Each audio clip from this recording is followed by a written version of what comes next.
Hey everybody, welcome back to Android App Addicts episode 526.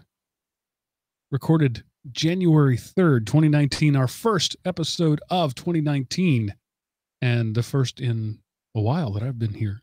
So I don't know if you guys did shows without me or not, but we'll talk about that in a minute.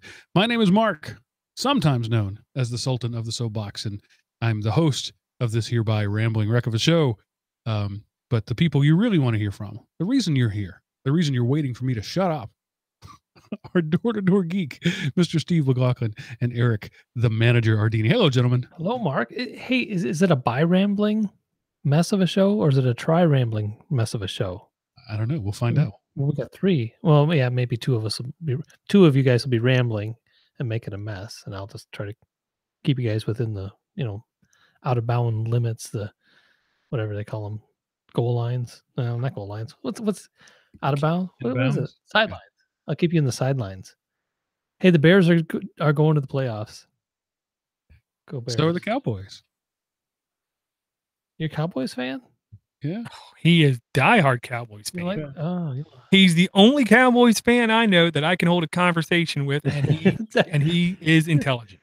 Okay. I'm just saying that. I wasn't going to say it. Well, because at my job, I got a couple Cowboys fans, and it is so easy to get them just completely off balance and upset and irate and brr. I'm okay as long as it's not the Packers. I don't care who you like. My second favorite team is the Packers, actually. That would make sense. I still like you, though, man. You keep trying. I like Stardew Valley. Does that count? So the last time I was here, it was before Thanksgiving, and I took the month of November or December off from my other podcast, and Dor sent me an email. He said, "Hey, does that mean that you're not going to be doing Android App Addicts in December?" So no, I'm still planning on doing that, and I do a single show of Android App Addicts in December. Well, one night you had a kid thing. I know one night I had a kid thing. Than the usual family stuff. But then I think there was another. I can't remember what happened the third time. And the fourth time, I don't know about you guys. I just literally forgot. I don't know if I forgot, but there's always been something going on for me, I think, every time. December is a crazy time of year where stuff happens, man. People are just all over the place. But yeah, I'm glad to be back. Glad to be back in on the old ball behind the microphone, and glad to see you guys. I missed you. Same here, man. Oh, I changed the Silicon Studio a little bit. I painted a wall, moved the computers to the other side of the room. So hopefully it'll improve the quality of something. Well, I don't know. I don't know if it will or not. I got some rugs hanging from the wall to make some sound deadening. I don't know if that'll help either. We'll give it a try. Well, here's the worst of the best kind of thing.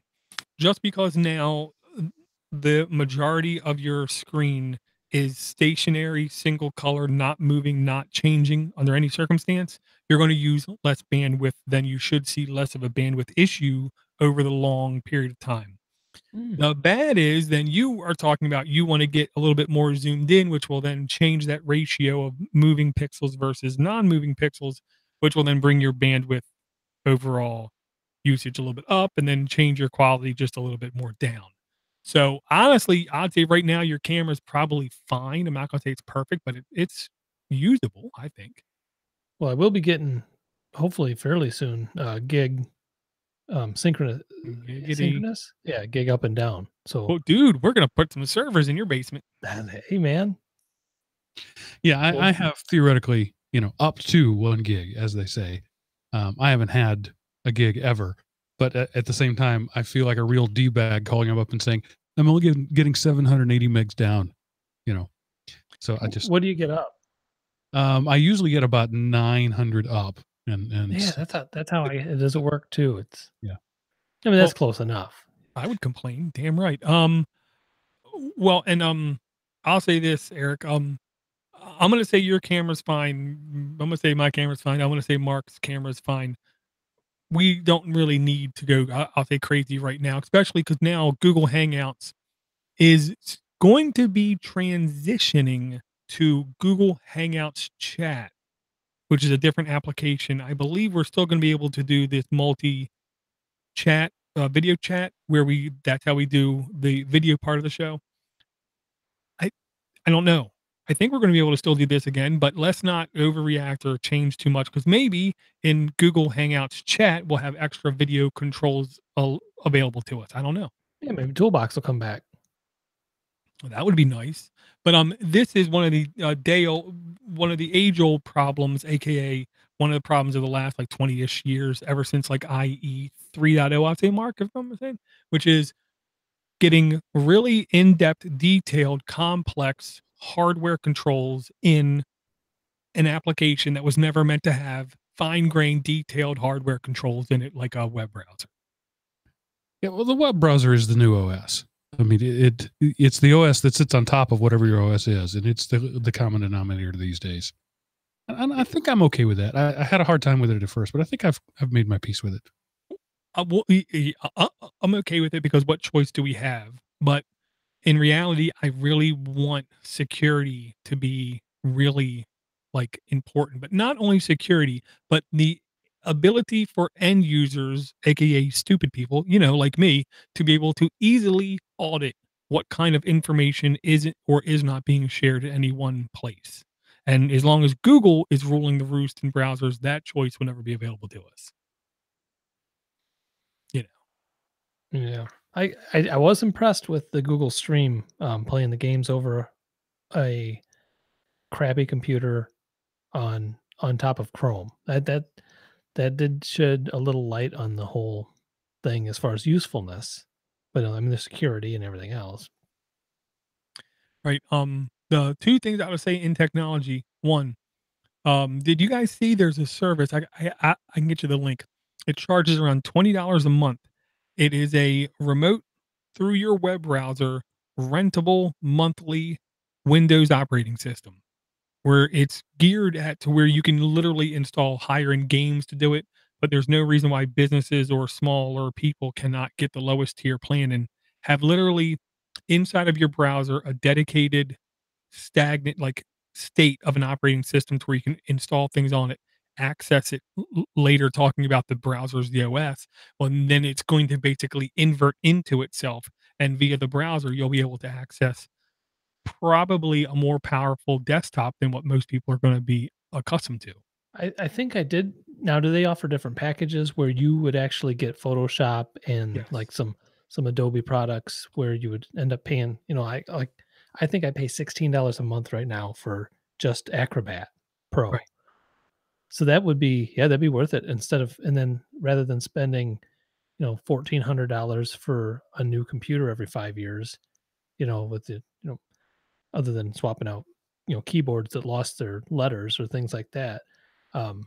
That's a smart choice as long as it can be secure. I mean, if you're Well, going to use it in business and you've got, it depends. know, Yeah, it personnel depends on how you files and stuff. define secure is the logic. That would be Number my one. biggest issue with it. Using it, I'd love to use it at work. I'm up for a new computer because Well, my state hard government, drives are all full. state, local, and federal government will be the last people to use this, is what I'll say. But like if you're doing like CAD type work, here's my logic: you don't have to Yeah. worry about hardware failure.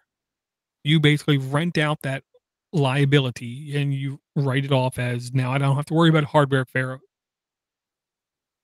As long as I got a Chromebook, technically I can access my quote unquote computer. Yeah, that's nice. I mean, That's good, hasn't yeah. this been done a time or two before? Remember the PlayOn service did this? Yes.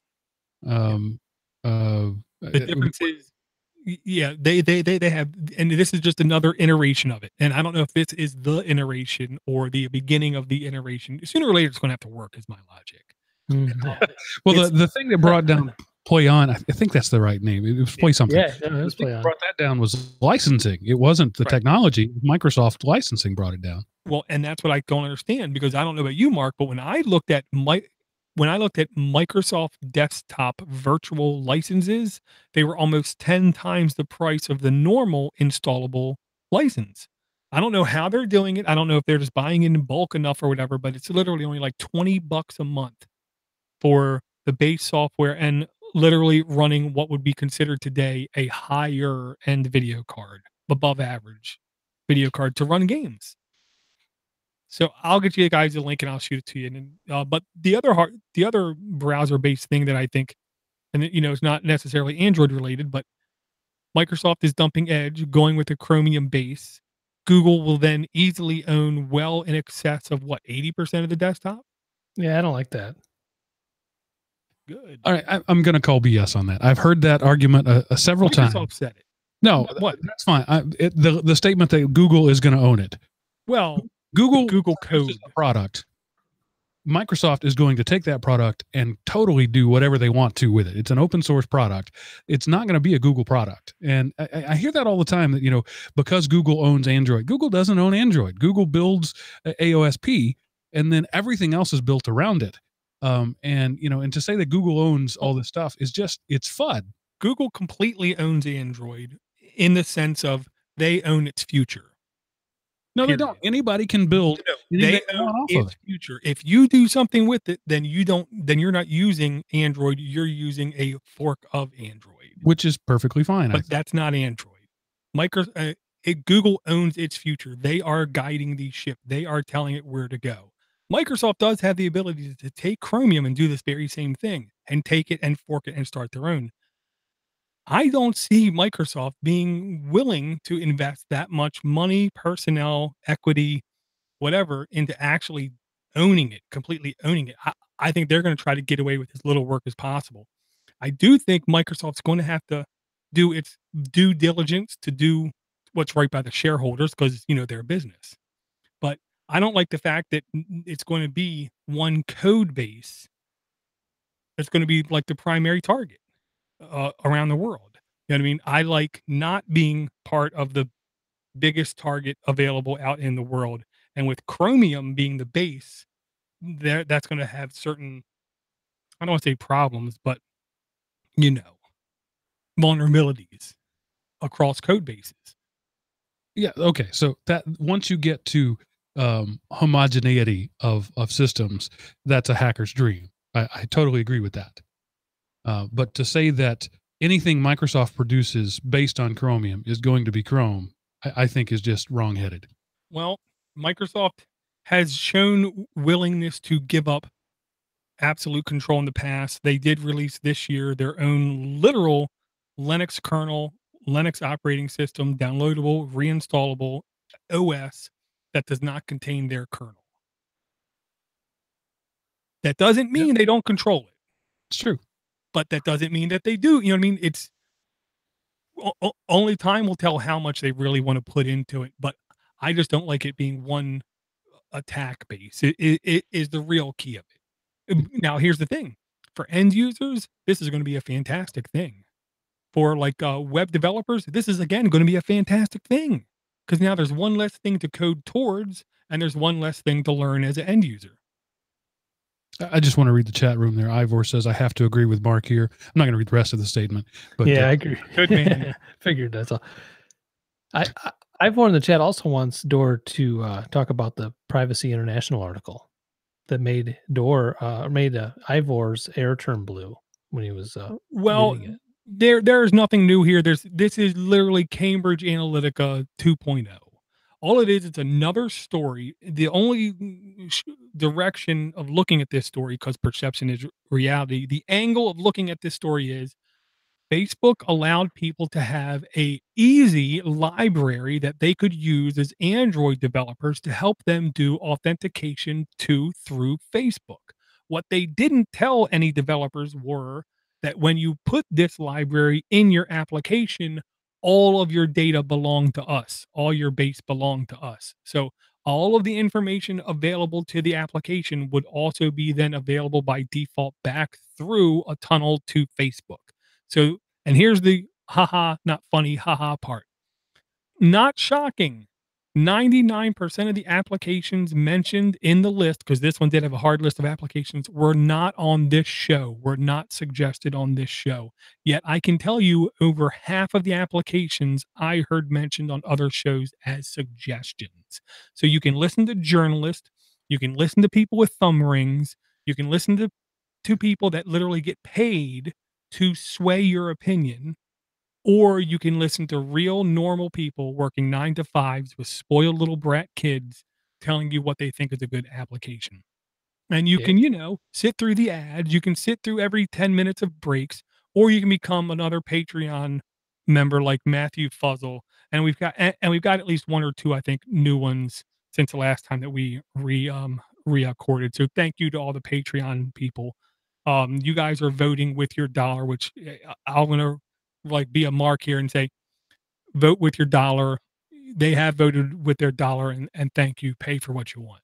That's really cool. Thanks guys for supporting. So I was at Spotify. So then, basically 10,000 plus I don't have applications or Spotify. whatever they suspect are pumping all this data back into Facebook with no regulation, and that's the scariest word I'm going to use this show. Without any regulation and any oversight. Not that I think it needs regulation or oversight. I'm just pointing out the fact that there is no regulation or oversight in what data Facebook has coming into it. Was this the same report that also brought up the point that you didn't even have to have a Facebook account? Yes. And there, see, oh, Well, no. Here's the thing, Eric. people are paying money for Spotify, by the way. And that's on the This goes list. back to like 2008. Oh, it doesn't matter if you have the paid version of the apps because the library was still present because the lazy application developers never take libraries out. You know what I mean? But this goes back to, I think, want to say like 2008. Even if you don't have a Facebook account, it doesn't matter. Facebook still has a profile based off of you. Now, it might actually be 2 or 3 different accounts that they see you from this app, they see you from that app, and then Somebody tags me in a photo. Right. So they already have profiles on everybody on the planet. There's no getting around that. This is just an easier way for them to more accurately identify that profile to an individual. So, yay, 2019. Well, knowing all this though, then that I guess I owe the world an apology because that's why they act like that on Facebook. Because you know what? Why would they hold back any emotion or thought or anything that glances through the top of their head? Facebook knows it already. They'll just go ahead and throw it out there in front of it. So that, they might actually get the thought out before Facebook finds out they were thinking that. Yeah, Maybe that's why they act like that. And I mean, I'll just quote Dwayne "The Rock" Johnson from about 2005. It doesn't matter because people ain't going to uninstall nothing. People ain't going to delete their accounts from nothing. People ain't going to bat an eye. They're going to look at a stupid emoji. They're going to look at a posting that's in political nature. They're going to see a puppy. They're going to see a sexist thing, and they're going to like it and thumbs up it, and they're going to move on and keep watching through the stream. I heard a great interview with a Iranian journalist who's been in jail for 8 years. He said, from the time I went into jail to the time I got out, the internet's completely different. The internet is now television. There is no internet left. Whenever anybody goes to one of these dedicated pages, one of these dedicated channels, one of these dedicated spots, the goal is to have infinite content that never ends, that you can just keep scrolling forever. That's how I define television, a wasteland of useless junk that never stops. He said, so that's what it is now. It's not the internet, it's television. It's a neat analogy. I didn't like the fact that he said that because it seemed like he had some intelligence that I did not have. I predicted several years ago when I was still working in education, I was talking with a student of mine and he was conjecturing what the future was going to be like. And this was 99 when I was saying this. And I said, I think that in 25 to 30 years, there won't be a computer and there won't be a telephone and there won't be a television. It'll all be one single data portal. And it may be on your wall or maybe in your hand or maybe on your desk. But it'll all be the same thing. And I want to just say I was right. That's absolutely what's happened. I should have tried to find a way to make money off of that. And it's in your pocket? Are you saying it's in your pocket then? Well, yeah, it is. I mean, right now, it doesn't matter where, I predicted a single data port that like maybe is on the wall, but really in reality, it's multiple data ports everywhere, on your wrist, it's everything. It's like the movie Up. No. Wally. Sorry. Wally. Yeah. Great movie. Because it was very poignant to show whether it was the screen right in front of the person's face or the screens up on the wall, they were all showing the same thing. Yeah. What's trending now?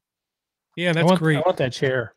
That's great. So what I want to talk about, if we can move on from that, is the horrendous Apple meltdown that's happening right now. And I just want to hear what you guys have to say. I have something to say about it. But my tribal dances have worked. I mean, no. Here's the gimmick, Mark. 10 whatever years ago, okay, back when the first iPhone was first getting launched, back when we had progressive web apps and no app store, I stated on Linux for the Rest of Us, this is it. This is the beginning. Apple is failing. In 10 years, they're going to be virtually nothing and gone and dead. If it wasn't for the phone, I would have hit a home run. The phone made them so much stinking money. They overcharged so much for their phone for so long that they have such a runway now. Mark, here's the thing. It doesn't matter. It doesn't matter.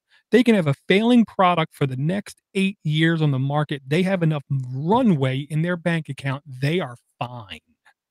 So it doesn't matter what happens to their phone. Their phones suck. People aren't buying it. Those sales in China have dropped by over 30% in 1 quarter. In 1 quarter. And China has many, many, many people not buying many, many, many iPhones, which is affecting its market value. And it's going downhill. So now, hopefully, we're going to return to the land of sane phone prices, which will then help encourage CubeSats going to Mars, will help, these little satellites going to Europa and maybe even Uranus. I don't want to satellite in Uranus. Sorry, I couldn't help that part. China's got all the cool phones, man. Why would they even want to think about buying an iPhone? Because it's prestige. Because it's just like elections, Eric. It's all bullcrap. Facts mean nothing. It's all like emotion. And if me as an individual in China, the land of 1 billion people, can pull out my phone and other people look at it like, oh, jealous, like, oh man, look, then that's what I want to do. And that's what they do. It's all about jealousy. Well, when my selfie cam pops up from the top with a motor, that if I was an envious person, and I probably am, if I saw somebody with that selfie cam and I was on the train with a couple thousand other people, they'd get my vote for the cool phone of the train car. Well, the motor, I would never use a selfie cam or a motorized one, but that one's pretty cool. I'm almost to the point to where when I'm just walking in public and people are walking with their phone in their hand by their down below their chest and have it on speakerphone and they're talking to the person on the side, I literally just want to smack the phone out of like toast, where they're eating a no, piece of toast. they're not even holding it up that close, because that would almost be respectable. They're holding it down closer to their navel and they're just talking and yapping. I just want to walk by and just smack the hand and just have their phone drop on the ground. Thus, they'd have to go buy an Android phone. Now, would you be mad at me when I go out for my walks? I'll be listening to podcasts and I'll have it on speaker and just blaring right through my jacket pocket. No if headphones. Nobody's around, who cares? Well, occasionally there'll be somebody that comes down the trail. If it's music, I would literally just stop and say, not music. Whatever. If it's any audio, I'll just say, what's wrong with you? Okay, so I am. And then no matter what you would say, I would follow it up with Google non-ionizing radiation. Non-ionizing radiation. Because there's no reason to not have either a Bluetooth earbud or a wired headset in. There's really good cheap ones for like $10. The thing is, I have the cheap ones, and sometimes they don't make the connection if it's in my pants pocket to my head. That's too far of a distance. Well, that's I'm just going to tell you now.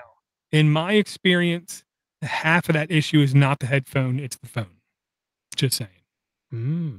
Because I can tell you. Well, maybe I'll revisit it. It's been a while. Star Trek there. Was that Mark? I'm sorry. You're an ugly bag of mostly water. Star Trek reference there. Oh, yeah. So we are water bags. I can tell you the last 3 phones I've had, I literally have the same headphones.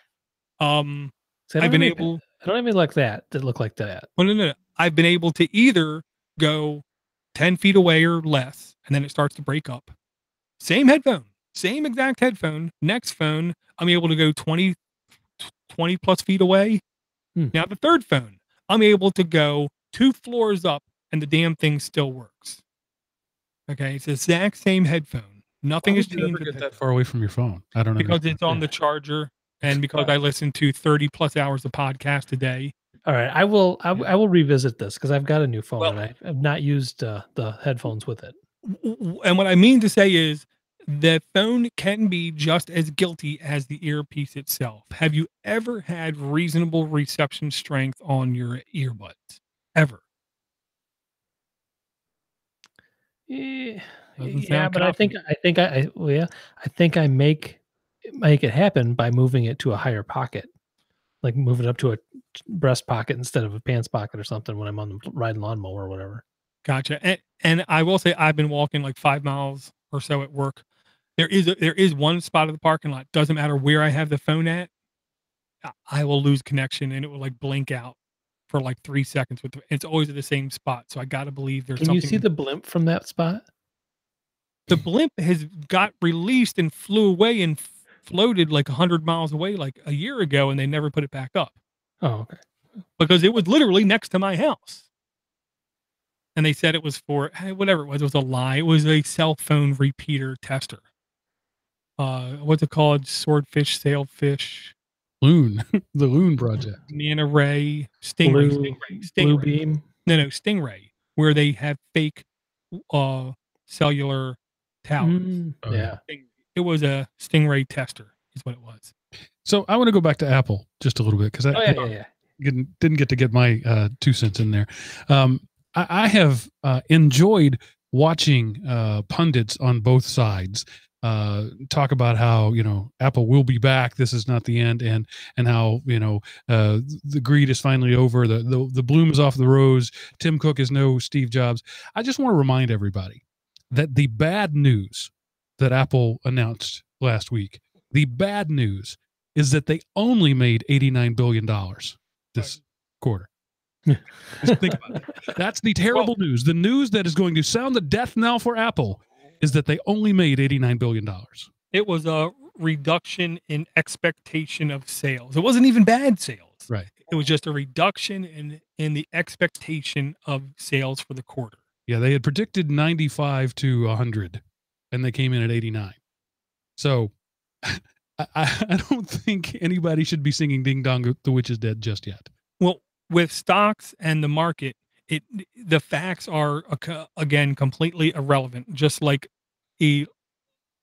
elections, it's all emotions and it's all how do they feel. The market doesn't want to be lied to. They want as accurate as possible, almost like Bob Barker, without going over. Without going under expectation of what is the next quarter going to be. So when it doesn't meet expectations, they get butt hurt and they start to sell. And that's all it is. But they know themselves they're going to sell just a little bit, but they're not going anywhere. With the real goal is to just get the market price down so then they can have a reason to invest even more. It's all about making money. You know what I mean? And that's all it is. It's a market expectation. They would need to drop 80% of their sales for like a solid 6 months to even be in some kind of crisis situation. Yeah. Do not take any financial advice from me at all. Yeah, me either. If anybody did, Buy gold. Because now is the best time to buy Apple that there has been in a long time. But Don't not take Bitcoin. No, Not right now. not a good time. It seems kind of low. I'm sure it is, but the question is it going to come back up? Now, Ethereum and another one did see a little bit of a bounce in the last week, but I would just hold steady. Stick with where you're at. You're in that diversified fund. Yeah, which I've lost a lot of money in. I don't But care. The stock No, market stay in went there. down. But it actually it went up today when the Dude, stock market went down. again. Yes, because hemp just got legal in something like 20 states to be able to be grown and sold again because it was before. Stay in that. I'm gonna. It's a long-term investment. It's. Well, I don't want to know what I've lost right now, really. And Canada just released a thing that said it's going to take almost 2 years for everything to stabilize and for them to have a true understanding of the market forecast. And we've got a new governor here in Illinois. He says that's one of his first things he's doing is legalizing it here, I guess. So There's they a lot of didn't. money to be made. They already talked about hemp for our third crop, so that part's already a done deal because all we've done is soybeans and corn for 100 years. Well, in the U.S., soybean market in the last couple of months have been good. But I mean, in the last, I want to say like 40 years, I mean, gambling has basically taken over the United States. It was legal in, I want to say 3 states before. Now it's legal in like 38 or something. So are we just going to get more destructive things from now on? Is it we're just going to open things up for more Well, self-destructiveness? It's more personal freedom. That's all it is. It's less government intervention. I will. I have to agree with the more personal freedom. And here's the way I'll put it, Eric. We still have a booming population, irregardless, whatever word you want to look at. But no matter what, we still have population booming. I personally believe it's good to allow people to have legal avenues of pressure releasing, whether it be showgirls, whether it be gambling, whether it be UFC fighting, whether it be whatever. Allow people legal ways, just like the music downloads for 20 years. Give us legal avenues to get our music. We will happily pay you pennies a month instead of pirating everything. Yeah. Same kind of thing. I believe if you give Americans legal avenues to what they consider to be their personal stress relief, whether it be meditation or whether it be inebriation, allow people to have those ways and tax them, regulate them, make some money off of them, and then give it all to the Department of Defense. I mean, no, that's not what I meant to say. The truth hurts, man. It's just like History of the World Part 1. Listener, if you haven't seen that, Mel Brooks, History of the Part 1. Mel Brooks plays Comicus, and he gets to play the Caesar's Palace, which of course is, Caesar's there, and he accidentally insults everything, and he gets basically sentenced to death. It's a good movie. It's funny. Yeah. Moses comes down from the mountain with 3 tablets and says, "The 15 drops 1, breaks 10." 10. That's Yeah. It's a good one. And I saw a horrible article headline that I could not click. It said, now the younger generation, which I will not call millennials anymore, the younger generation says it's not okay to laugh at Seinfeld because they're racist, they're sexist, they're... Of course they were. Yeah, I never laughed at Seinfeld before. I never got into that show. But not that there's anything wrong with that. Festivus? Serenity Now? Nothing? No, I laughed at some Mel Brooks though. That's for sure. Mel Brooks. I mean, come on. Woody Young Allen, Frankenstein. What about Woody Allen? You like that? Oh no, man. He dated like a 13-year-old. Well, I'm not saying personally. There's no Hollywood people that aren't weird. I don't remember much Woody Allen movies except for the horrible animated ant movie. The one I liked was Sleeper, where the guy gets put. It's almost like Idiocracy in a way. The guy gets put to sleep, and it wakes up like I don't know if it was 100 years or 50 years in the future. They peel back the tin foil and they tell him, here, have some cigarettes, because they find out that those are the healthiest things for your body, and why were you poisoning yourself with wheat germ back in the 70s or whatever. I don't know. It was a good one. I like the Mel Brooks and the 2,000-year-old man, but that's just me. So since you stumbled into that, Eric, yes, the future and what are things like this is the thing that we are contractually obligated to do as podcasters in January, is make our predictions for the year 2019. And if we don't do that, we actually lose our license to podcast. Last year we didn't do that. I know. We made them in December. Yeah, we saw what happened last year. We don't want a repeat of 2018, do we? I mean, and I tried to listen to that episode, but man, it was painful. You're personally responsible for Trump. No, I'm sorry. I completely forgot we did a show last year. Now I'm going to have to listen to it after this show. I was writing down notes, and I was pretty much spot on. Everything was exactly the way I thought it was. I'm sure. I will have the first link in the notes, hopefully, to that episode. So if the listener gets to this point and want to listen to it, it will be there. I want to do it sooner. I think it's December 24th's episode last year.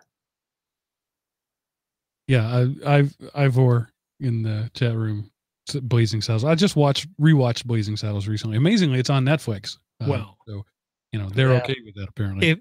If there's any movie from Mel Brooks that the industry itself will soon censor, it's Blazing Saddles. Okay? And that movie was just equal opportunity offense. They just offended everybody all across the board. And that's what Mel Brooks did. He didn't care. Just like there's certain All in the Families that they cannot rebroadcast right now on a American television because they're too insensitive. So my first prediction for 2019 is that by December 31st, 2019, it will be illegal to use gender-based pronouns of any kind. Everyone must be it. Then I am in trouble. That was one of Illinois' new 250 laws they just passed starting January 1st in Congress in Illinois and in the Senate. In the Illinois Senate and House, it's now chairperson and council person. There's no chairman of the committee. There's no. Here's my beard comb. We got. Here's another good one. Yeah, you'd say less laws, but they got a new one called. Have you ever heard of the Dutch Reach? And I'm not talking about what. Eric, it's a family-friendly show. The Dutch Reach around about what Dirty Thumbs did at the Drury Inn that night. Have you ever heard of this thing? It's a text thing. A text thing? Yeah. I don't know. It's a new rule on how you're supposed to exit your car. They're going to now teach in the rules of the road books for the state of Illinois. Okay. You have to open the door with your right hand. Even if you're a driver. For what reason? It forces you to look back? Yeah. Wow. They're trying to legislate behavior. See, I'm pretty sure the philosophy you say about giving people freedom and less laws, great idea. But but no. Here's what I'll say. I wish they would do that. That law is merely trying to assign liability, is all it's trying to do. So if you do open the door with the wrong hand and a car comes by and hits your door, they can then say it's your fault explicitly because you did not open the door with your right hand. That's what my guess is. It's just a mere reassignment of clear liability. I'm just going to say, if you're a, shall we say, plus-sized individual such as myself, that's a very difficult maneuver to pull off. Good point. That's sizist discrimination. It's a sizist regulation. Yeah. Sizist. Yes. Good point. Yeah. Illinois. Before we go to the predictions, I got one more thing I wanted to share with you on the Netflix. Please don't say Bird Box. If you do, I'm kicking you out of this damn show. Have you guys seen Bird Box? No, I'm not going to say that wasn't it. But now that have you seen my pale Irish? Now that you mentioned it, Mark, have you seen it? No. Okay. And Dora, I can already tell that he's. I've been watching Penn and Teller BS season 1 over the last week, and it's a fantastic show. Yeah, that's a good one. Of course, I pirated it. There's a good comedian on here other than Penn and Teller. His name is John Mulaney. You ever heard of this guy? I have heard of him. I've never heard of him before, and he's fairly clean as far as family-friendly comedians go. He's got a 2018 special on Netflix. Give it a watch. Oh, is this the guy who just got banned from Saudi Arabia? I don't know. Oh, damn it! I tried. Good. That's a different guy. Okay. All right. I just wanted to throw that in there since it was a recommendation to me, and I thank the person very much for recommending it to me. I've seen more than a couple good stand-up specials on Netflix. I'm not going to lie. This guy has an interesting way of talking about the president with not actually saying his name ever. And he's got a great you would like this guy because he's got analogies. I know, but isn't it kind of like drinking turpentine and then like throwing up? I mean, it just comes natural. I mean, there's nothing difficult there. He's nonpartisan in any way. I couldn't tell you if he's a Republican or a Democrat after watching his comedy about it. Well, that's the dirty secret. Most of the Republicans in the Senate and House aren't real fans of the president. They're just terrified of him. Sure. Okay. That's he makes an analogy of the president. I'm not gonna spoil it. Just watch it, I guess. And if you don't watch it, I'll spoil it a little bit. If you don't want to watch it, I'll spoil it right now. His analogy of the president is like a horse in a hospital, running in the hallways of a hospital. It might not be that bad, but it could get. I don't know. Anyway, I thought it was funny. Have you ever are you familiar with the Babylon Bee? It's a website. It's basically the Christian version of The Onion. Oh, So lots of church humor, that sort of thing. But one of their little headlines that made me laugh was that the White House aides swapped out the nuclear football with a disguised easy button from Office Max and Staples, whatever it was. And it says it's done wonders for foreign diplomacy. The president thinks he's already nuked 3 countries. It was just clearly didn't register with you in the way that I delivered it. But I could just picture Trump in the White House hitting the easy button, going, "Take that, Syria! Take that, Russia!" You know, and thinking he's doing something. Yeah, politics is bad this year. I don't think we predicted that. No. Look. No matter where you're at in the world, you have something to put up with. If you're in the Philippines, you got Durante, whatever his name is, who is literally like bat guano cuckoo. You have in Colombia, a guy just got elected, again, quite questionable. You have in France, you have literally people like lighting themselves on fire because of their political place. You have in South Korea, you literally had 2 taxi people light themselves on fire in protest from what their government and their leaders are doing. You have in North Korea, I don't need to say anything else.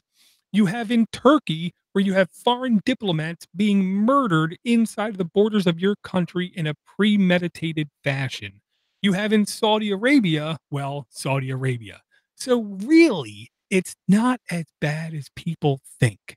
Honestly, it's a little fuzzy everywhere, so we kind of just blend in. Then you have literally Theresa May in Germany, which I've heard one of the best sayings I've ever heard in my life. And that is an old German saying that I can't pronounce because I'm not German, but it is essentially everything has an end. Is Theresa May in Germany? Angela Merkel. Angela Merkel. Everything has an end except a sausage. It has 2.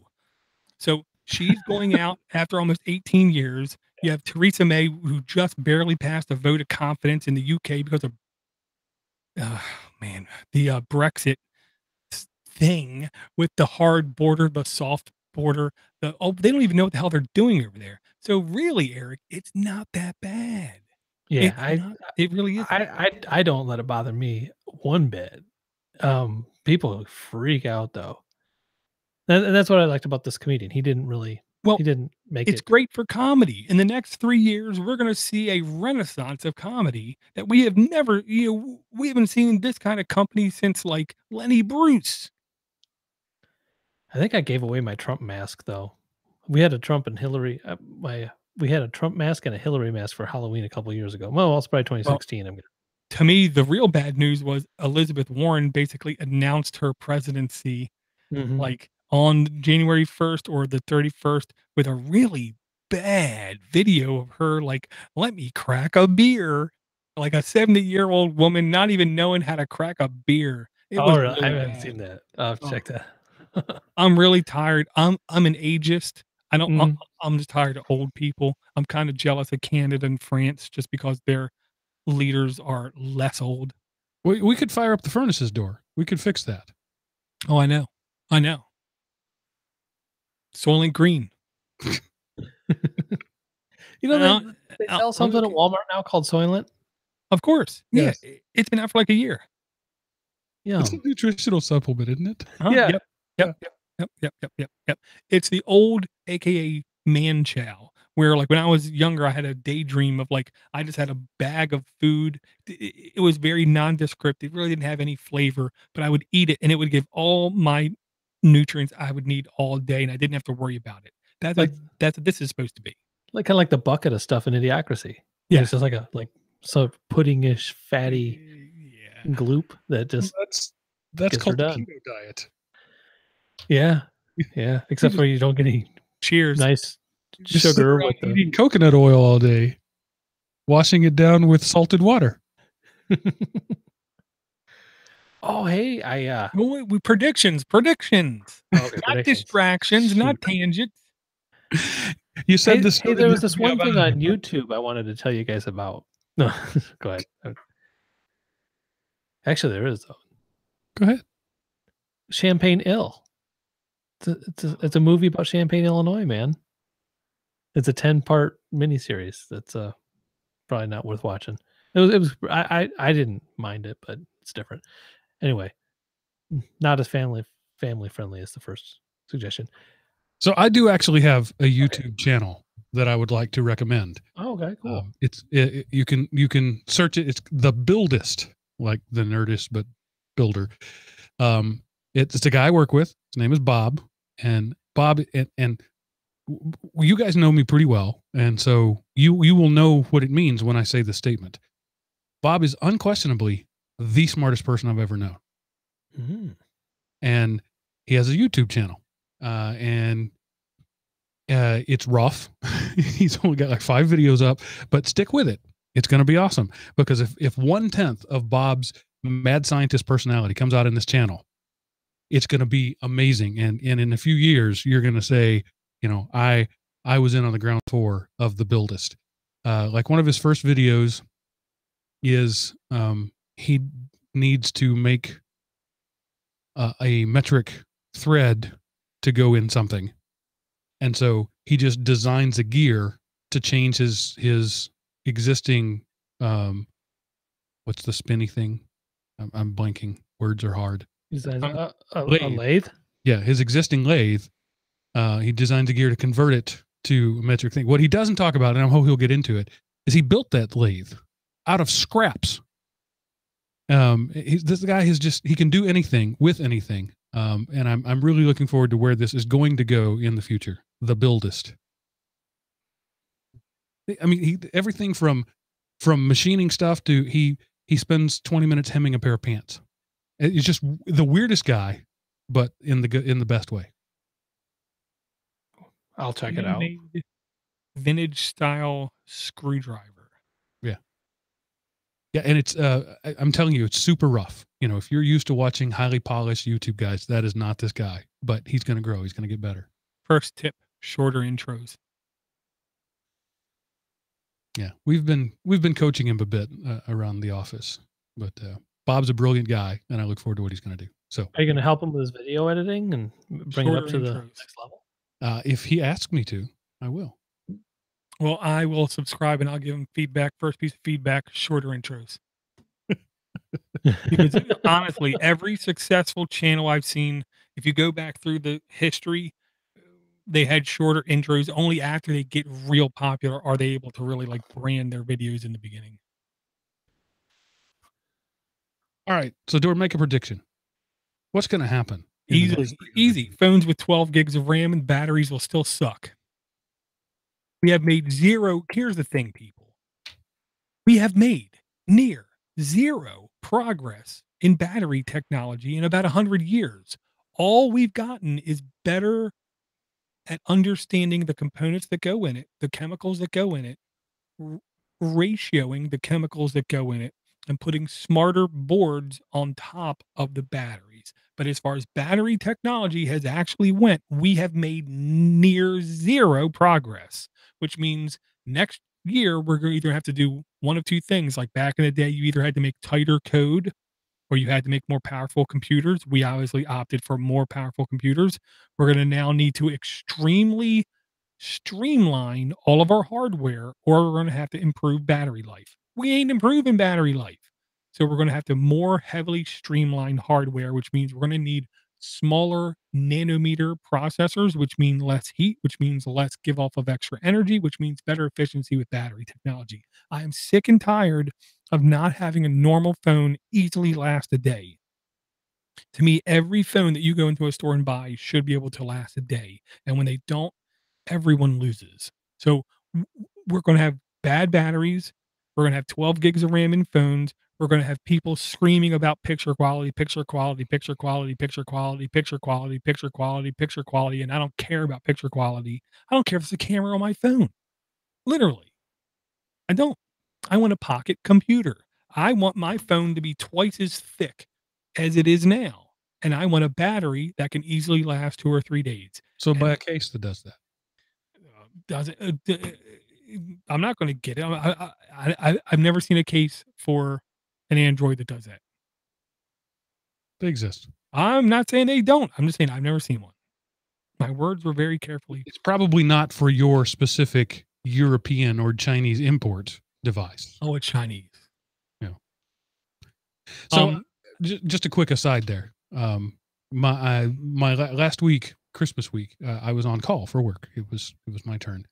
And we recently upgraded our on-call phone from the finest flip phone that 1997 had to offer to an iPhone 7. Oh, Literally my first experience with an iPhone. I had never used it. I had to ask somebody, like, how do you unlock this? You know, I'm supposedly a phone expert, and I had to ask for help. But what I found is that if you don't use a phone, battery lasts for freaking ever. Oh, yeah. Battery lasted 2 weeks, almost 2 full weeks, because I didn't use it. So it's the best way to get battery life is don't use it. Yeah, I have an on-call phone. It's a Samsung Galaxy S7 Active, I believe. The whole week, I never have to plug the phone up. It literally goes from like 90% maybe to 70%. Because, yeah, I'm not touching the damn thing. Right. Don't call me. So, Dor, if you want better battery life, just don't use your phone. Problem solved. I'm a problem solver, Dor. I know, but I listen to 30 plus hours of podcast a day. they make iPod Nanos for that without a screen. God, no, next. Okay, my turn. 5G technology will be nowhere. Everyone will still be complaining, yet people will still be scrambling to be on it and saying that they're on it. That's my prediction. And you'll have it on their screen, but it won't actually be built into the phone. Yeah. And it will cost more money, and the hardware will cost a lot more money. And who cares? Up to 5G, Dor. It's important that True. you understand. It's up to 5G. Yeah, because I got 4G now. If I can just get 4.75, that's all I really need. I don't need 5. Right. Can I make a prediction? Mhm. Please. Glass is going to be going away as far as screens come. I'm going to say your phone will be one thing, but big screen TVs are all going to start to be replaced by really super bright LED Wi-Fi projectors that Chromecast interface with your phone, or just Wi-Fi on their own with some sort of UI, maybe a motion UI. I'm not sure. But you're not going to have a 70-inch piece of glass hanging off the edge of your cabinet. In a year, we'll get there in Well- 362 days. Yeah, maybe not the year. I'm thinking it's gonna. The beginning of it is coming though. Okay. You'll start to see the end of the glass ones. I think there are fundamental problems with projection as a technology, and I don't think we'll ever. I disagree with you fundamentally on that. I've never owned a say- projector though, so Because in a projected scenario, you must have minimum twice the light output, because it's a reflected Yes. thing. Yeah. And so, a TV with some LEDs in it I'm just going to make up some numbers, it can say put out 40 watts of light and have a really bright screen, where a projector is going to need 100 watts to look a little dimmer. Right. To look acceptable. Not good, just acceptable. Right. And that's only if you can get the room perfectly dark.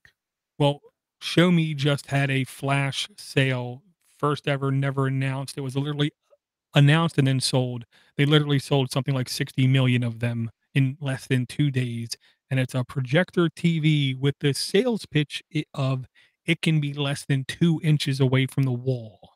And it points basically up and at an angle, and at a trapezoid will then become completely flat and perfectly square kind of thing. I honestly don't know the lumen count or whatever their light projection was, but I know people who need to save every cubic centimeter of space will push the kind of need for the rest of the world to be able to buy these kinds of things at acceptable numbers. I don't know about TVs going away. I can definitely see cable boxes, satellite boxes, system boxes basically going away and them having a master like DVR downstairs and then having like minimal hardware on the TVs of like Chromecast or something. I predict in 2018 or 2019 that Roku takes over the world. Not Roku the brand, but Roku the concept. The idea of a small box that plugs into the internet and gives you all your entertainment will be the norm in a year. The cable box, the VCR, the TiVo, those things are all going to be dying 300 days from today. Good. Yeah. I am very good at that. I will say another thing besides the 12 gigs in our pocket kind of thing. I do see us as a species losing even more and all absolute measures of privacy and personal data. We're going to forfeit them to higher powers called Google, Facebook, US government, or whatever, all of them, without hesitation, without question. And we're going to have another stupid show about some stupid reality person doing something stupid, and somebody's going to say it's funny, and then they're going to watch that person either get married or put themselves in risk of life and limb, at least on camera, but not in reality. I'm gonna. I don't know if I can do these 1 year ones, man. I don't think that I got more. Exoskeletons. Mm. I think exoskeletons Super are really soldiers. It may start kind of basic, but no, I agree with you. In manufacturing, in heavy industry, I think we will start to see those make serious inroads this year. I agree. I think even just super soldiers. I'm even to avoid surgeries and the chance of infection. Where if you can get an exoskeleton for your knee that does just as good as a knee replacement, and there's no chance of infection, and it costs less, and you don't have to go on narcotics for a while the pain goes away. I don't know. I'll say more predictions is going to be basically like science based. We're going to have a mild revolution in treatment of certain diseases, and the treatment is basically going to be coerced and rearranged viruses is the gimmick. We like toyed with it right before the discovery of penicillin, and we did see actually moderate success. Just like when people think bacteria, people think dirty. Well, as it turns out, 94% of the bacteria that exist, we cannot directly interact with for good or bad. So they're not good or bad. They're just bacteria. Same kind of thing with viruses. We have microviruses and macroviruses, and we're going to start to have some extreme treatments that are going to be able to cure certain things. But like right now, we have in America a like outbreak of this. It could be one of three things experts say, but it's basically polio-like symptoms coming on, and it's hitting younger people especially hard, especially kids in college. We had a few in Illinois here. We had a couple in University of Maryland. And what 2 out of the 3 things they say basically come from people who are unvaccinated. So, welcome to 2019, America. I had a point. Never mind. Go ahead. Your next one. My second prediction is that 2019 will be the year of the smartwatch. Only it won't be called a smartwatch. It'll be called a Fitbit or a Garmin. And that industry is going to be, most people's watch this time next year will be a digital fitness tracker / smartwatch. Ivor has a prediction from the chat room, and he's been talking as much as we have. So, and he honestly, he brings me more apps than I bring you guys. So he says his prediction for 2019 is Microsoft gets back into the mobile phone business. Yep. That's not all bad. I'll put money on it. They're going to come out with an Android-based phone. There's no doubt about it. They also hinted that they're going to come out with that Courier. Do you remember that? The Courier. Mark, is it a little was it a tablet? It was the folding computer. Remember, here's the gimmick. Back in like Windows 98, Bill Gates went on stage with a tablet computer, said this is the future. It failed. It failed horribly. And then the iPad came out, and it was successful. Mhm. Microsoft had a product called the Courier. It was basically a folding computer. On one side was a touch screen with a pen. On the other side was e-ink. And it was supposed to come out. Well, now they're teasing about it again. There's little doubt Microsoft is going to come out with an Android phone. Only just look at what they've done. They bought GitHub. They literally bought GitHub. They've been releasing a large amount of their Android patents back into the wild. They've literally bought something like 20 or 25 different shops where all they did was Android development in the last like 2 years. If they don't come out with an Android phone, I would be incredibly shocked. But but my prediction is we are going to actually finally see the public display of Fuchsia. It might not be buyable, but we will see a tech demo of it by the end of 2019. Less than a week ago, on GitHub, the actual official Fuchsia repo, they basically removed all the code. It's all gone now. Google got rid of it all. But now we've seen hints in the latest Canary build of Chrome OS that the Fuchsia bit is basically going to be flipped for all Android art-based systems will be able to accept Fuchsia as a operating system. So I believe before the end of 2019, we're going to see a Fuchsia-based OS. I'm also going to go out on a further limb and say will not be a phone. It will not be a phone. I do not think it will be a watch. I'm going to say it's going to be something closer to what a Google Home is. I believe the Google Home is going to be one of the quickest Mm. birth to death Google devices we've ever seen. And before the end The of Home Hub. 2019, yeah, the Home Hub will be dead and gone.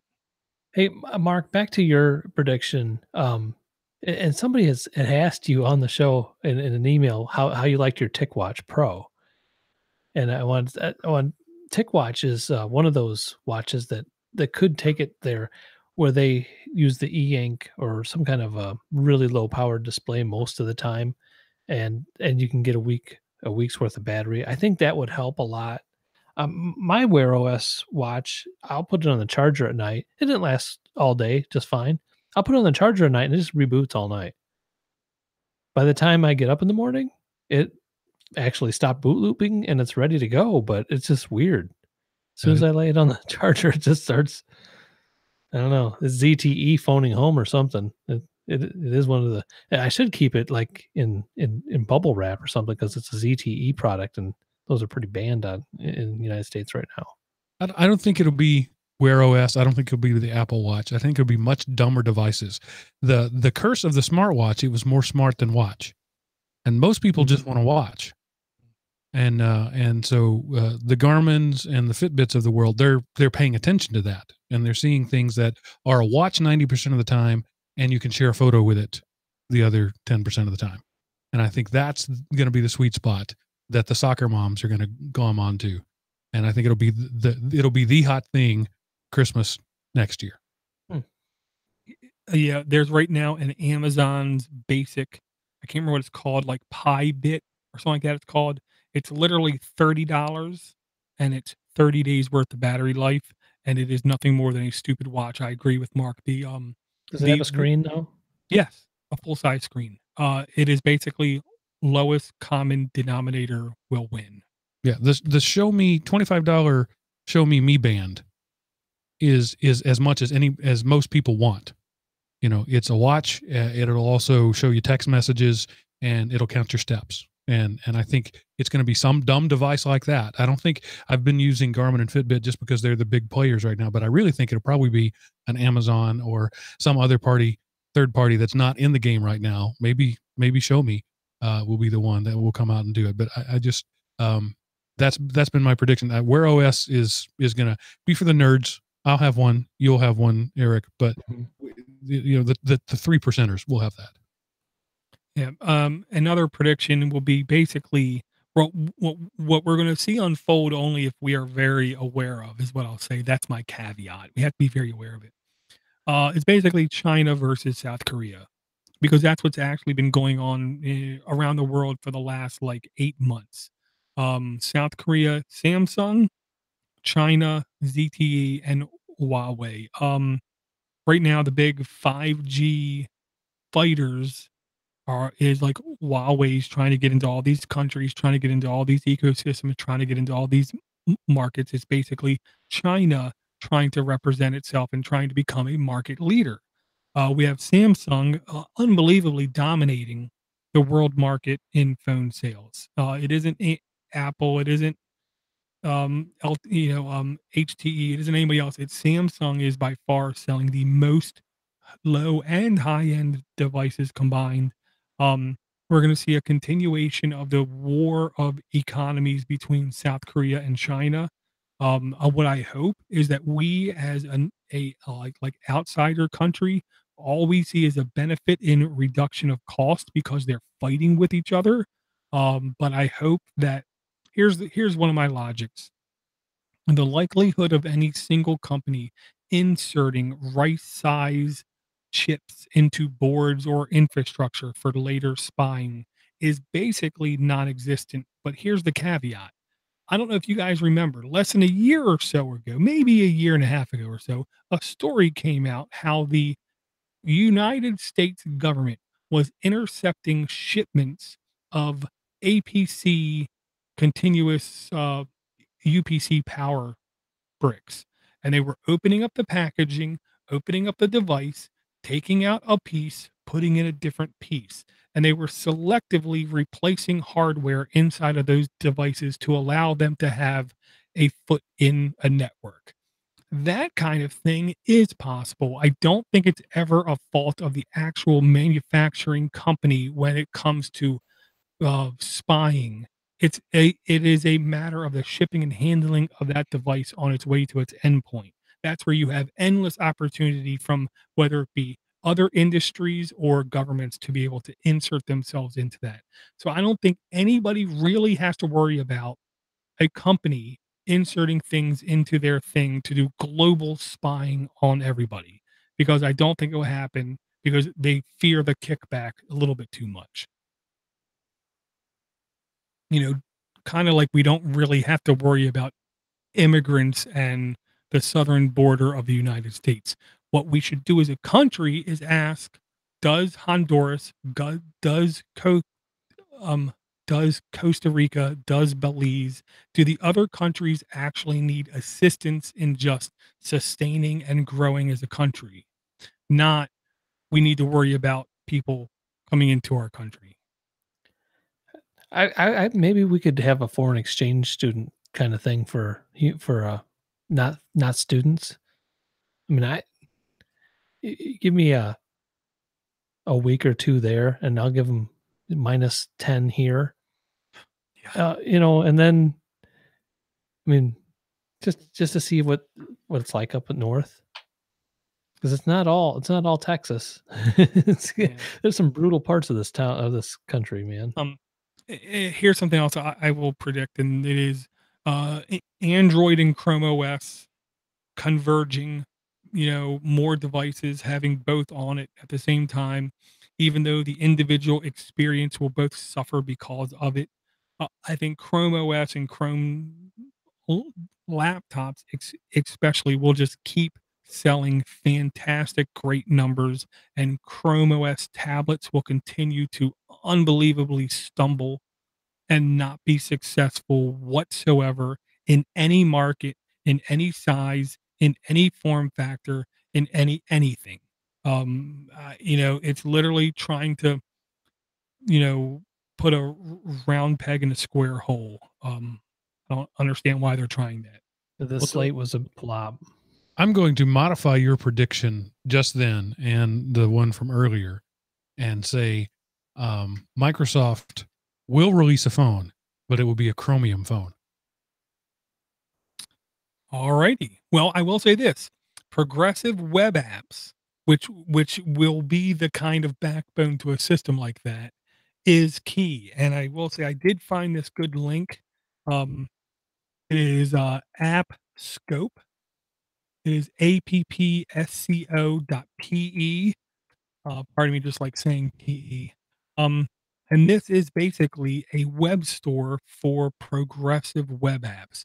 I do think before the end of 2019, we are going to see a insane boost in the idea of web apps.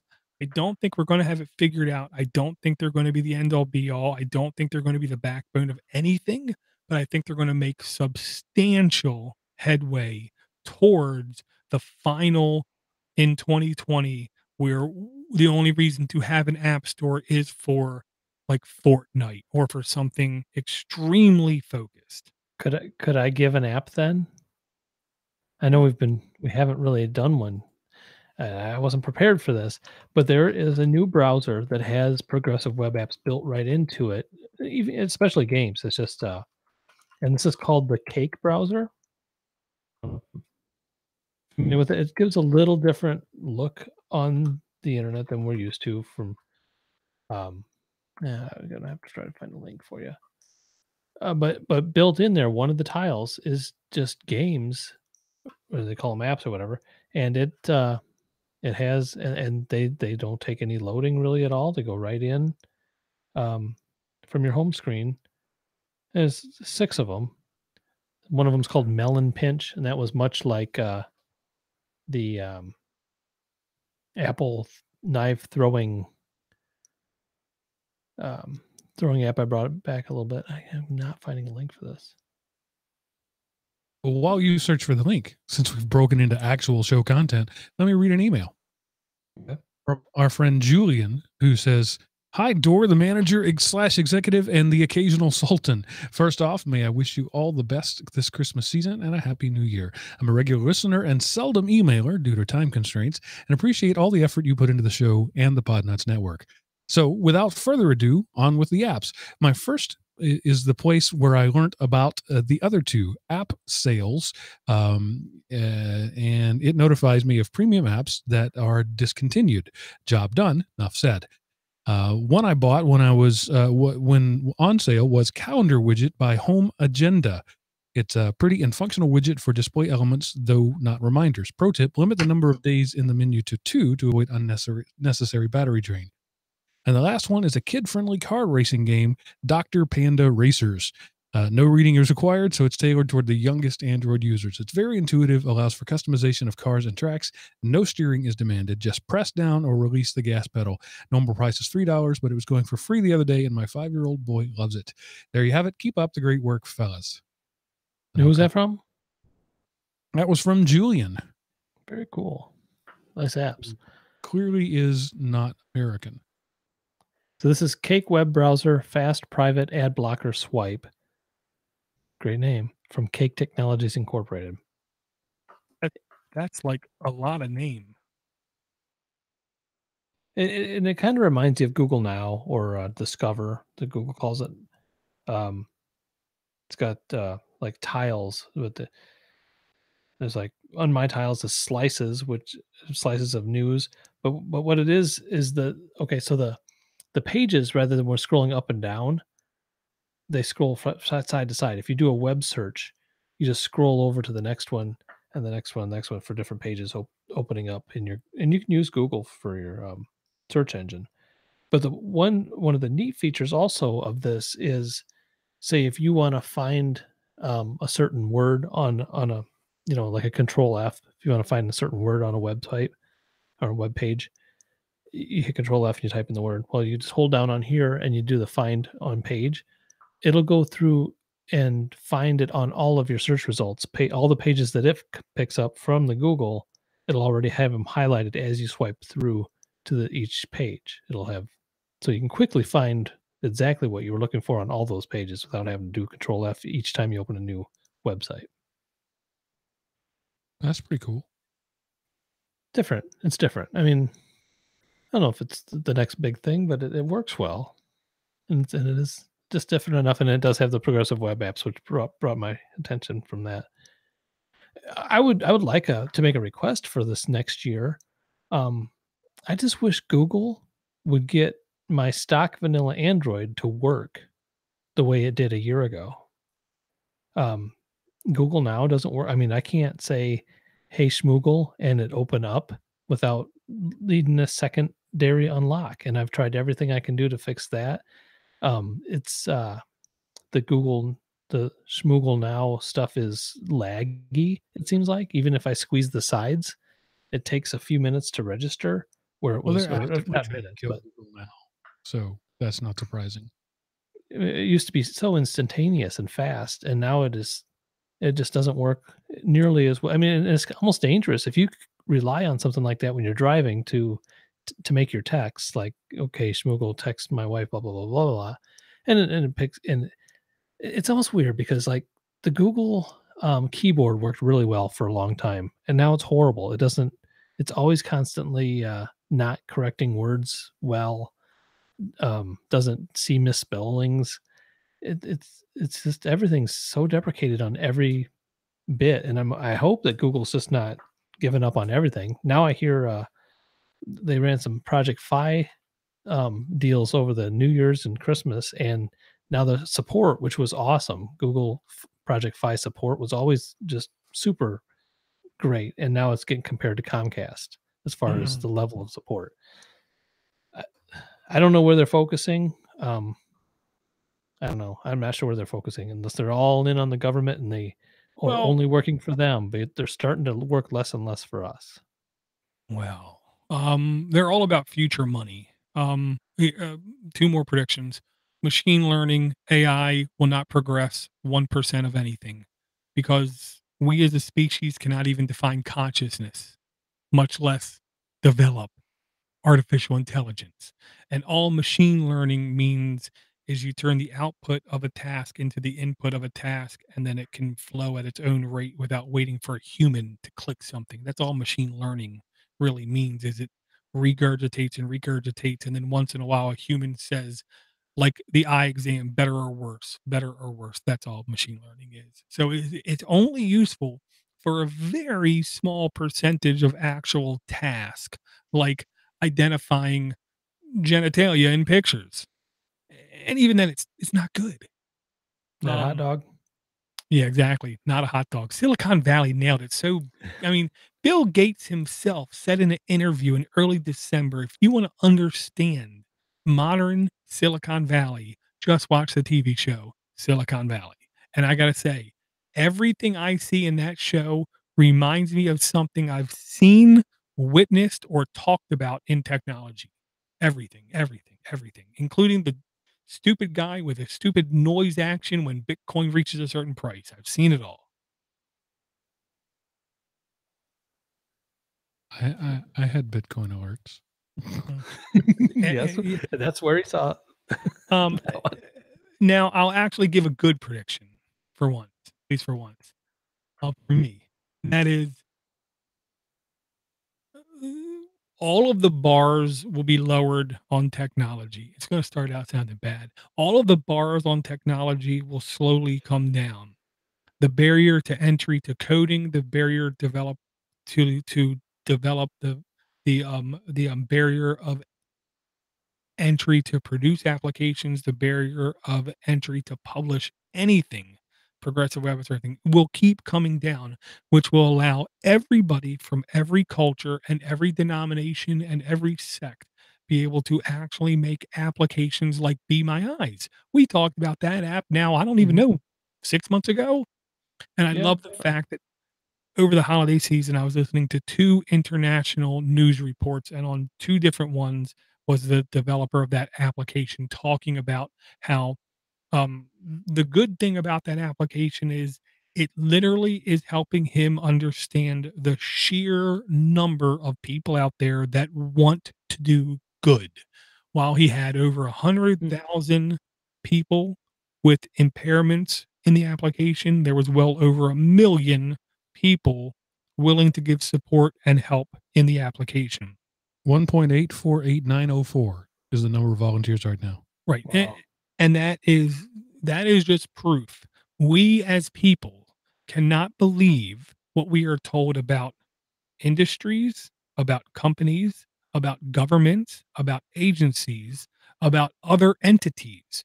We have to first and foremost understand people are people are people, whether they live in a desert and they literally make $1 a week, or whether they live in a mansion on an island and make $15 million a week. People are people are people, and most people like doing good. Most people like helping each other. Most people would like to help each other as long as it isn't too bad for them, as long as it isn't too detrimental to them. So I believe we're going to see a bunch of barriers keep coming down, keep coming down, keep coming down. If I hear one more person say the word fake news, I'm going to knee him in the crotch, because we've always had fake news. It's called news, and it's called, you know, people just talking, holding conversations. It happens all the time.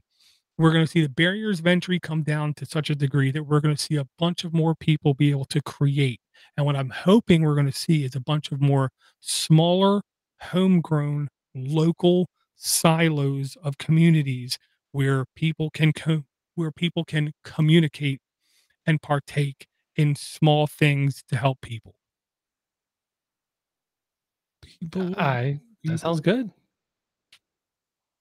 Sounds good. I think that's the most positive note we've been all night. Let's just stop right there. Let's just stop right. We're like an hour and 15 minutes in, and Dora just gave a sermon about people helping people. I just feel so good about myself. Right. Let's start the year off on a positive note and just. Yeah, I got to go write a song real quick, so we got to end this. So thanks for bringing me back, everybody. Dora, as always, I am grateful to be included in this fine piece of internet art that we create every week. You, the listener, you are the reason we are here. That we've had a lively group in the chat room tonight, the YouTubers, as they are sometimes known. Yeah, we encourage you to do that. That is at podnutz.com/live, I believe it is. You can find the chat room there and join us while we're doing the show at 9-ish Eastern time every Thursday night. We encourage you to come and hang out with us. Give money. We already talked about Patreon. That's a wonderful thing. I got an email from not from this show, but from my other show, from a listener, said I have to stop my Patreon pledge because I can just no longer stand with the company that censors in the way that Patreon does, and I can't give money via PayPal because I don't agree with the things their company stands for. And my response to him, and my response to you out there, and I know Dora would agree with me, is don't compromise your principles to support us. That would be the absolute opposite of everything we stand for. And what I told that guy to do, and I'm pretty sure Dora will agree with me here, if you wanted to support us financially, but you can't find a way to do that, go take that money and do something good with it. Donate to a charity and say when they ask who's it in favor of, put Podnutz, and that would be the most amazing thing you could do. Yep, that's cool. Yeah, there are plenty of local people around all of us that need some measure of help. Period. They are easy to find. Trust me. Ask family, ask friends, ask coworkers. Put something up on a bulletin board at work. You will always find people, genuine people, who need genuine help. Just because bad stuff can sometimes happen to good people. The only comment I'll say about Patreon is to expect perfection is to have planned failure. There is no company in existence who can do a thing that like Patreon does and actually make everybody happy. It doesn't happen. So if you expect them to be perfect, you will completely and always be completely dissatisfied. If you don't want to partake in their company, you don't have to. Nobody's telling you to. I am going to continue to do it because, to be quite honest, they're not banning me. I'm also not using their platform to try to pitch an agenda of any kind. So I don't think they are going to ban me. Eric, you got any final words of wisdom for the evening? I'm just glad to see that we all made it to 2019, and yeah, be good to one another. I think it's going to be a nice year. It was a weird 2018. It's only one way to go. In the immortal words of the great philosophers Bill and Ted, be excellent to each other. Good night, everybody. That's it for this episode of the Android App Addicts podcast.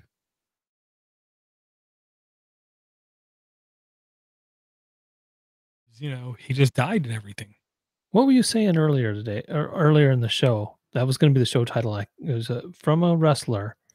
He said it a couple times. He kind of yelled it a little It bit. doesn't It doesn't matter. It doesn't matter. That's going to be the show title. The Rock used to say, "Yeah, Unless the YouTubers come up with something better. that was back when he was completely different. Is that before Can You Smell What the Rock is cooking up, or after? Right around the same time is what I'll say. That almost bad boy attitude. 526. Before next week, I will have the cloud server facing public, and I will send you guys a similar email. The email I sent you guys, the own cloud. We will have the next cloud URL and all the next cloud credential and applications. So far, it's running honestly really good, fine. I will enable if you guys want the ability. It has a built-in XMPP server, so you can literally have your own chat server. And if you want to invite like private family members to it, kind of thing, or whatever, you can do it. And it's basically yours. I don't have access to it because I'm going to have a secondary account. I'm not going to have the original creator account. There also is the video chat in there, which I can say even when we tried it on the Raspberry Pi Zero, gave better performance than any Google Duo, Google Hangouts, Skype. On a Pi Zero? Well, because the gimmick is we found out because we then unplugged the Pi Zero. The Pi Zero was just used as a mediator. Once the connection was made, it dropped all connections to the Pi Zero, so it's a direct peer-to-peer connection. Oh. Because you remember, Eric, we've tried more than a couple of these video conferencing things where it wasn't great. Yeah. And this was like unbelievably good. I was shocked. I was really shocked.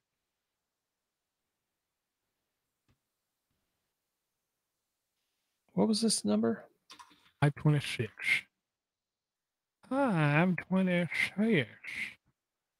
And wife has literally worked 20 something hours in the last 2 days. I completely forgot end of year. End of month and end of year. Is she still in the car business? Oh yeah. Oh yeah. She's End of month and end of year was She's getting ready to become the comptroller. All right, let me do my intro, guys. Okay. Real quick here. It's the beginning of the year, so that means we have predictions and an app or two. And the manager writes a song. Yes. Yeah. So, Rhino says that was a good show title. I miss Rhino. I want to do karaoke one night with Rhino. Oh man, I'd do that. I'd do that in Michigan with him. I wouldn't do it anywhere near Illinois. Well, I will say, I got a 300 and change whatever HostGator bill coming up. Next on the thing is what I didn't realize is TechCon Unplugged. You go there, $199 for the ticket, includes all the food for the weekend. Yeah.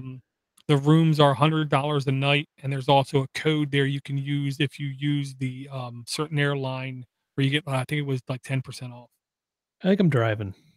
Well, yeah. I mean, it's not that close, but it ain't that far. It's like what? That's not that far away. Huh? It's like 6 6 hours. Probably 7 hours. Yeah. I've never been there. Ann Arbor, right? Where's that? Oh, where's that? Grand Rapids, I don't say. Oh, Grand Rapids. Okay.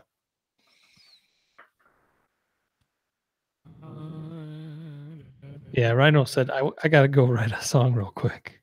Possible title. I like that Thank too. you, Rhino. Yeah, 15-year anniversary. And she hasn't killed me. Congratulations. I do question her sanity, though. And I do question her judgment of men. But yeah. Yeah, I always say about my wife, she's practically perfect except for her taste in men. Mm-hmm. We just celebrated our 24th. We're at 22. And every time I hear the word rhino, I think the same thing. From the movie Bolt. There's no door that I know that can stop Bolt and Rhino. I believe it's the same. Oh, go get my ball. Yeah. I had to give an email over to Paco, man, after listening to his last show. It was really good. Yeah. Paco's a really good guy, man. Paco works his butt off. And I'm not that far from him. We need to get together sometime. Yeah. Yeah, I mean, at most you're like an hour and a half away. Probably 2 hours. 2 hours. Anytime I drive anywhere near Chicago, it's 2 hours. Doesn't matter what part of the city, Right. downtown, northern suburbs, anywhere. It's 2 hours. And I do see your file landing there, Mark. Do you remember the name of were you with us there where he took me to the place for the breaded steak sandwich or whatever? Rico Benny's? Is that what it was called? Yeah. That was one damn good sandwich. That's all I know. Yeah, I never had one. You guys told me about it, so then I ended up getting one when I was there for another reason. I thought I was going to get robbed, but man, that was a good sandwich. Yeah. I was at a conference and everybody I knew was in. They had it was at the same hotel we were at, that Hilton downtown, and everybody was in this taxi line, waiting to get taxis to go out to all these fancy places to eat. So I just walked about a half a block around the corner, jumped in a taxi, said, "Hey, go to Rico Benny's and wait for me outside." Went in there. Exactly. I already had it ordered. Just had to go in, grab it, pick it up, and got back out. And I got back to the hotel with my bag of food and walked right past them while they're still in line. Yeah, that was a damn good sandwich, man. But I thought, man, when we walk out to the car, I'm going to die. I kept thinking, did we go back to Baltimore?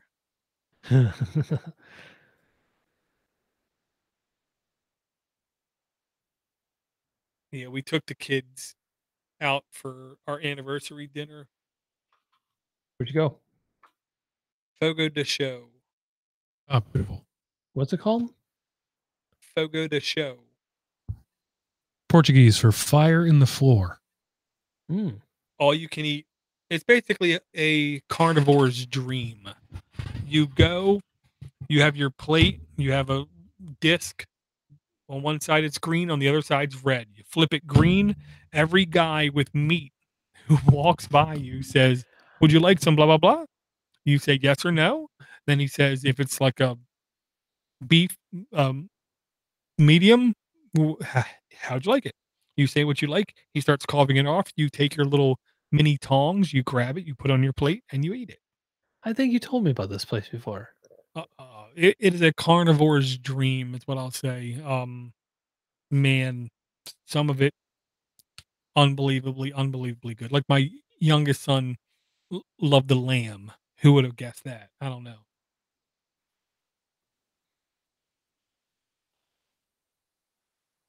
But yeah, like their special sirloin, I want to say it was called house special sirloin, something. Ooh, it was marinated. That stuff was banging.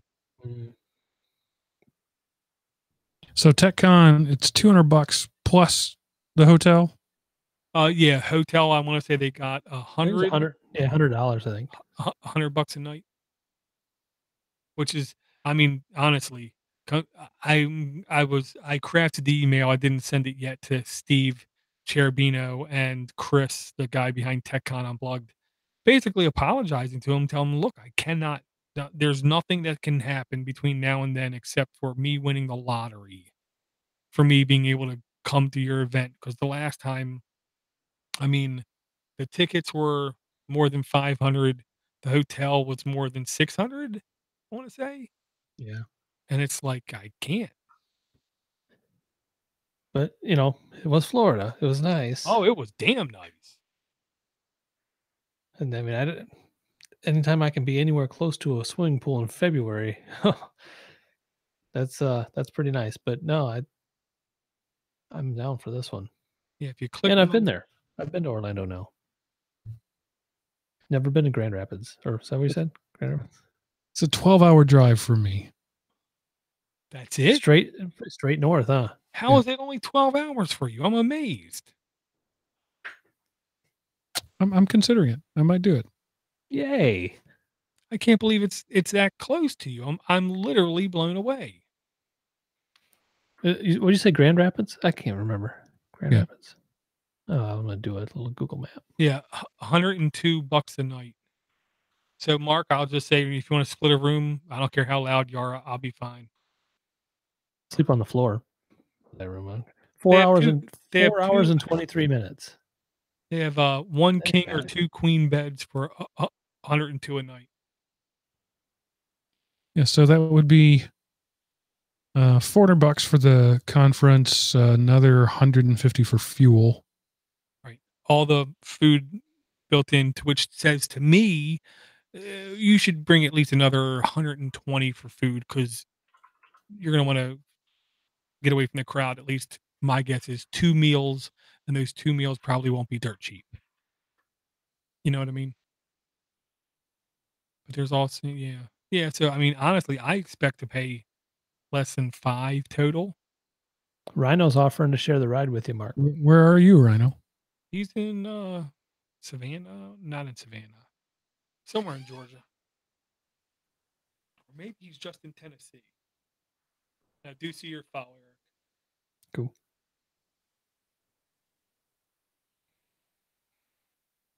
I got 9 months to plan for it. I know. That's what I like about it. Plenty of time. Plenty of time.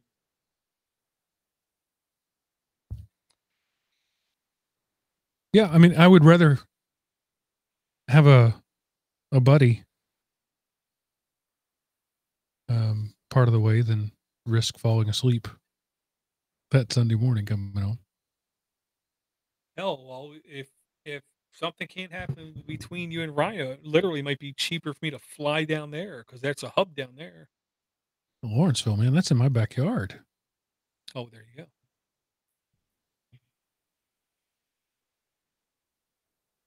Yeah, we could. Yeah, and I'll just say it like this, Mark.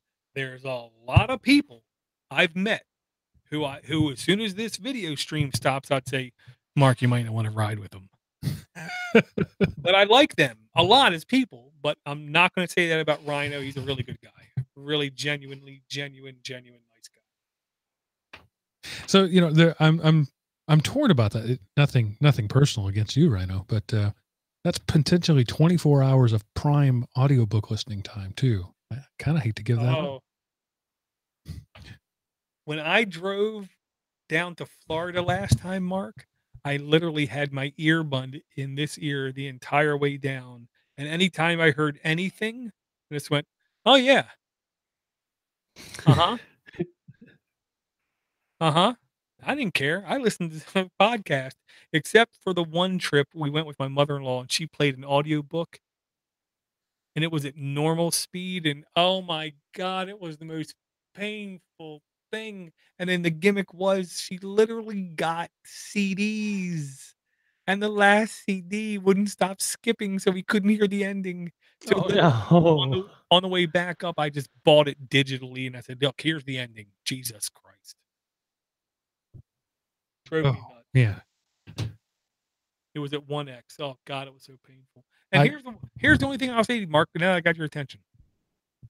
Ready Player One.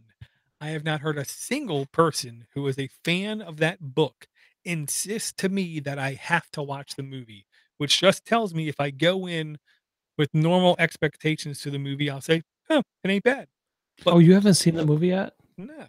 Here's we actually watched it New Year's Eve. I had some people over at my house, and that was the movie that we picked to watch. And several of them had seen the movie but not read the book. And what I told them is, you can read the book and it won't spoil the movie. You can watch the movie and it won't spoil the book. They are completely different stories. Yeah, that's the way I felt. Yeah. Okay. Yeah, it looked fine. The wife said she didn't like the fact that the time when the movie was supposed to be happening and the lines that the originator was saying didn't jive. Why would somebody of that age went to see The Shining in the theater? They would not have been able to do that because they would not have been born yet, kind of thing. Well, no, he was born in the 80s. Halliday. He was like 70 when he died. The Shining came out in like 1979. Right. Well, he didn't. He would not have been able to see it. Not in the theaters. I wasn't watching movies in 1979, but I've seen movies that are much older than that. You know. Right. Yeah, The Shining isn't in the book at all. It's not even mentioned. There's not even the word Shining in the book. Right. Yeah, I know there was definite liberties because of copyright. Right. You know, which is understandable because that's the beauty of the median of the book. You can say almost anything you want, and you don't got to pay attribute rights or anything. Mm-hmm. But in movie, and we did just have a big thing, Mark. The first time in 20 years, we had a substantial amount actually hit the public domain. And right now, at least if nothing changes, which of course you know it will, in 2024, Steamboat Willie will become public domain. No, it won't happen. Of course not. The laws will change. Disney, gentlemen, I gotta go. All right, Good to see you guys both. I have to be out of bed in 6 hours. So, all right, guys.